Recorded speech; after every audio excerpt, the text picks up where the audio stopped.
बूढ़े माँ बाप का दर्द है। नई रजाई किसकी? बहू। ये दोनों नई रजाइयां अलमारी में रख देना। सास निर्मला देवी ने दुकान से आई पैकिंग खोलते हुए कहा। पूजा ने मुस्कुराकर रजाइयां हाथ में ली। मोटी, मुलायम और बेहद गर्म थी। सर्दियां शुरू हो चुकी थी। पूजा के मन में पहला ख्याल यही आया, वाह, अब माँ जी और पापा जी को रात में ठंड नहीं लगेगी। लेकिन अगले ही पल निर्मला देवी ने कहा, एक रजाई बड़े वाले कमरे में रख देना और दूसरी छोटे वाले कमरे में। बच्चों को ठंड जल्दी लगती है। पूजा कुछ पल के लिए ठिठक गई। माँ जी, और आप लोग? निर्मला देवी हंस पड़ी। अरे हमें क्या, हम तो इतने सालों से उसी पुरानी रजाई में सो रहे हैं। बूढ़े लोगों को इतनी ठंड कहाँ लगती है। पूजा चुप रह गई। रात को उसने देखा, दोनों देवर और ननद अपनी नई रजाइयों में आराम से मोबाइल चला रहे थे। उधर आंगन वाले छोटे कमरे में सास ससुर एक पुरानी जगह जगह से घिसी हुई रजाई ओढ़े हुए थे।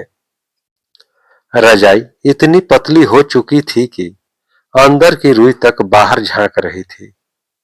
आधी रात को पूजा पानी पीने उठी।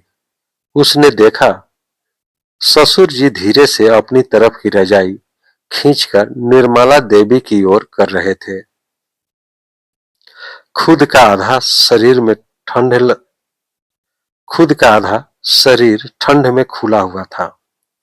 निर्मला देवी नींद में ही बोली, ऐसा मत करो जी, आपको ज्यादा ठंड लगेगी।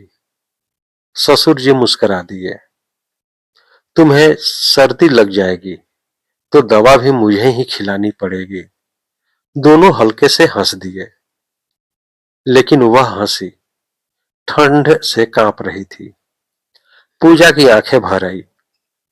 अगले दिन उसने अपने पति अमित से कहा, सुनिए, नई रजाइयां माँ जी और पापा जी को दे देते हैं। अमित अखबार से नजर हटाए बिना बोला, अरे रहने दो, मम्मी पापा तो कभी लेते ही नहीं। उन्हें आदत है पुरानी रजाई की। आदत है या मजबूरी बना दी गई है? अमित ने कोई जवाब नहीं दिया। दिन बीतते गए। हर रात वही दृश्य, नई रजाइयों में बच्चे, पुरानी रजाई में माता पिता। एक शाम पूजा बाजार से लौटी तो उसने देखा, निर्मला देवी धूप में बैठकर उसी पुरानी रजाई को सुई धागे से फिर से सिल रही थी। पूजा पास बैठ गई। माँ जी, अब इसे कितनी बार सिलेंगे? निर्मला देवी मुस्कुराई, जब तक साथ दे रही है तब तक ठीक है, लेकिन नई रजाई तो घर में है। निर्मला देवी ने धीरे से कहा, बेटी, माँ बाप की आदत होती है, अच्छी चीज पहले बच्चों के लिए बचा लेते हैं। पूजा ने देखा, सुई चलाते चलाते निर्मला देवी की उंगली में चुभ गई। खून की एक बूंद रजाई पर गिर गई। उन्होंने जल्दी से आंचल से पोंछ दी, जैसे अपनी तकलीफ भी छिपा रही हो। उस रात पूजा सो नहीं पाई। सुबह सब अपने अपने काम में लगे थे। पूजा चुपचाप दोनों नई रजाइयां उठाकर सास ससुर के कमरे में ले गई। पुरानी रजाई तह करके अलमारी में रख दी। शाम को जैसे ही छोटे देवर ने अपना बिस्तर देखा, वह चिल्ला उठा, मम्मी, मेरी नई रजाई कहाँ गई?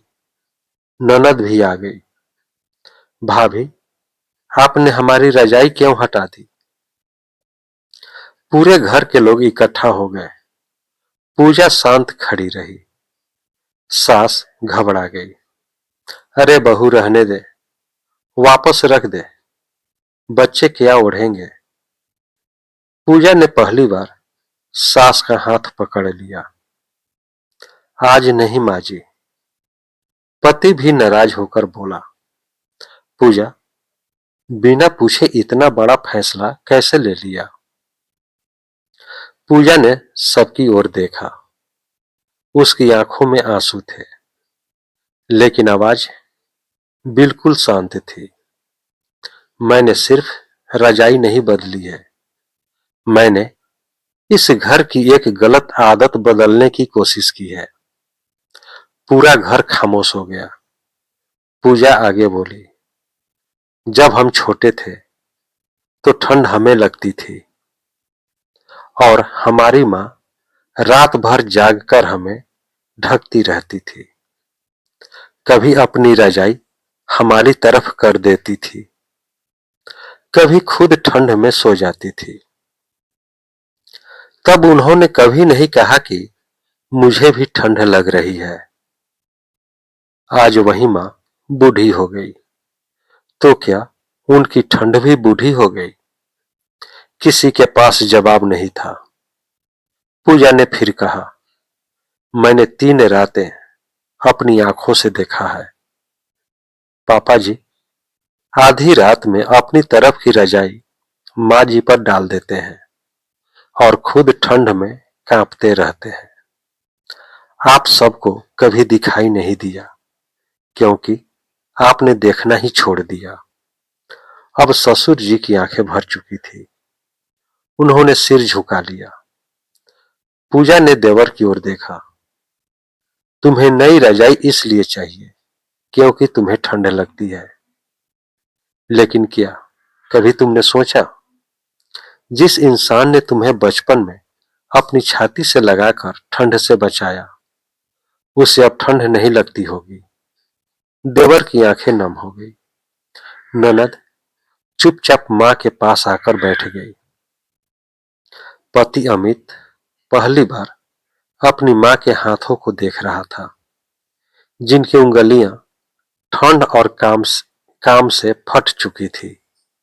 पूजा ने धीरे से कहा, माँ बाप हमेशा कहते हैं हमें कुछ नहीं चाहिए, लेकिन उनका यह कहना हमारी परीक्षा होती है, इजाजत नहीं। घर में सन्नाटा फैल गया। अचानक छोटे देवर ने अपनी रजाई उठाई और मां के पैरों पर रख दी। मां, माफ कर दो। मैं हर सर्दी सिर्फ खुद को बचाता रहा, आपको कभी देखा ही नहीं। बड़े बेटे अमित ने भी दूसरी रजाई उठाकर पिता के कंधों पर रख दी। उसकी आवाज कांप रही थी। पापा, आपने बचपन में मुझे कभी ठंड नहीं लगने दी और मैं आपकी सर्दियां ही भूल गया। निर्मला देवी फुट फुट कर रो पड़ी। उन्होंने दोनों बेटों के सिर पर हाथ रखा। मुझे रजाई नहीं चाहिए थी बेटा, बस इतना चाहिए था कि एक दिन तुम लोग पूछ लेते, माँ तुम्हें ठंड तो नहीं लग रही। उस रात पहली बार उस घर में कोई भी अपने कमरे में नहीं सोया। सबने बैठक में गद्दे बिछाए, एक साथ खाना खाया, एक साथ चाय पी और सोने से पहले सबसे पहले निर्मला देवी और ससुर जी को नई रजाई ओढ़ाई गई। निर्मला देवी ने रजाई को नहीं, अपनी बहू पूजा को सीने से लगा लिया। धीरे से बोली, बेटियां किस्मत से मिलती है, लेकिन मुझे तो बहू के रूप में बेटी मिल गई। पूजा मुस्कुराई और बोली, नहीं मां, मैंने सिर्फ आपका हक आपको लौटाया है।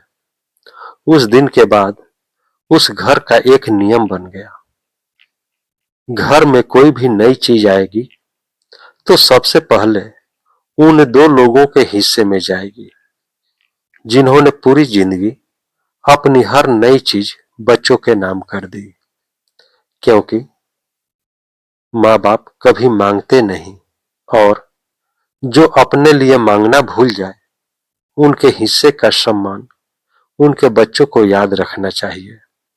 दोस्तों, यह कहानी आपको कैसी लगी? कहानी को लाइक करें, शेयर करें। चैनल पर नए हैं तो चैनल को सब्सक्राइब कर लें, बेल आइकन का बटन दबा दें कि आपको इस तरह की कहानियां मिलती रहे। अब हम लोग अगले वीडियो में मिलेंगे, तब तक के लिए जय हिंद, जय भारत।